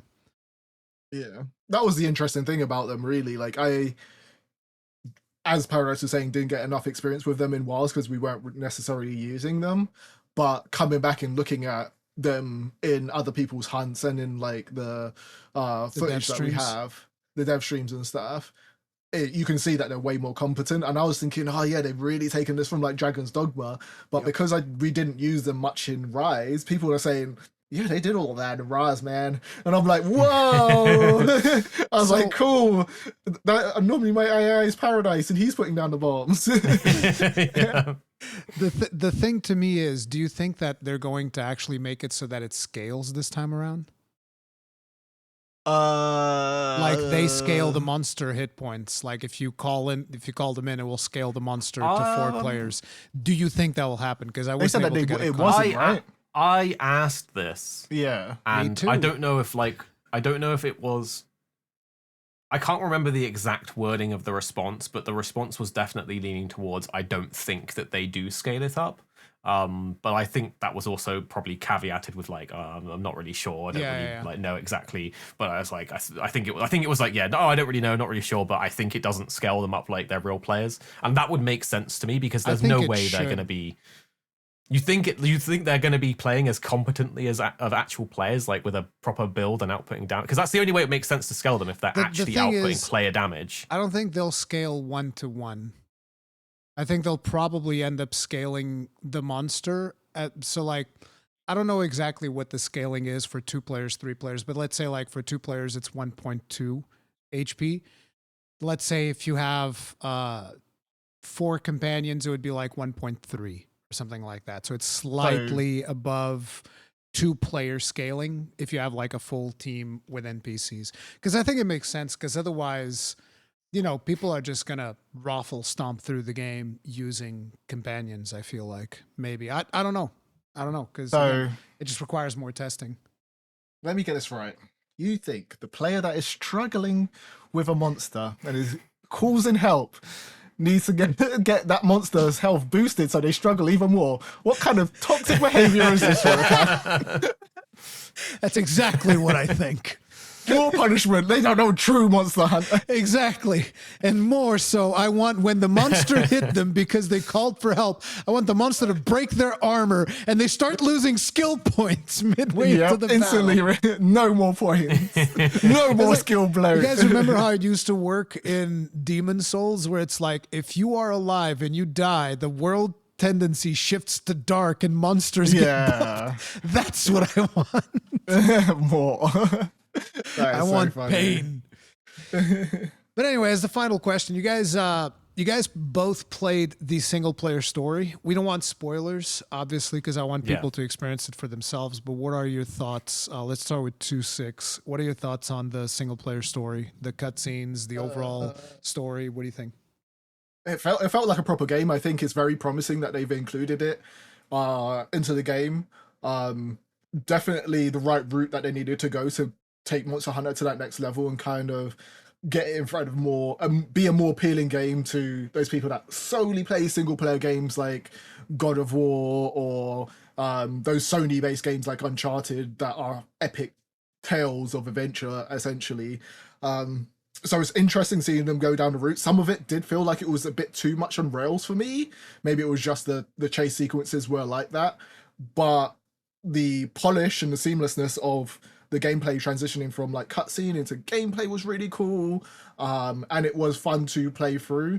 It would have been, I know they've already said it about the kind of multiplayer, single player, you're going to have to go into certain cutscenes and kind of go in and out thing hasn't necessarily been remedied to perfection, but they have said that there will be systems in place where you can auto join back in the lobby with like your multiplayer session as you're going through cutscenes, because within World, that was just a headache going through those cutscenes and getting like, you have to wait for that person to watch it and then blah, blah, blah, blah, blah. It was just crazy with the lobbies and stuff. So it's nice to hear that they're making it a bit more smoother, and it's nice to see that they're actually implementing a full-on story. Hopefully the story isn't just, the monsters are raging for unknown reason, we must protect the village, and then halfway through, it's this monster, they're causing something with the ecosystem. Like maybe they can start introducing characters, and maybe Monster Hunter can build up his own like Wesker and I don't know, Jill and the Stars team from like Resident Evil or Dante, because Monster Hunter doesn't necessarily have those characters per se that people are super attached to. They're attached to the monsters and the weapons, but not necessarily like characters. And we've already seen that there's the capability of that, because as soon as Gemma came out, people were like, so like, so it will be nice to see that play out on a like to that extent, basically. Yeah. Where do you land, Paradise? I mean, I thought the quest was fun. I think in a vacuum, like if I compare it to the other demo, I think I would have rather played the Alpha Deshagama Hunt, because it was just bigger and lasted longer and had more monsters and was open, properly open world. But in terms of like what the, the content of it was, it felt like a nice story quest. One thing I will say is, I'm not sure how early on in the game it is. It felt like a very early quest. Yeah, I think that'll be one of the first quests that you do. Yeah. Yeah, because it did feel very on rails. Like like in the trailer when you see, because it was that same trailer like moment with all the Balahara diving through the sand all around you as you were like riding through the desert, and it looks like when you see that trailer, it's like, wow, it looks so dynamic. There's this big area they're running through. When you're doing the quest, you're on a rail, like in a you're following a line basically, and then you jump up and you do a little glide.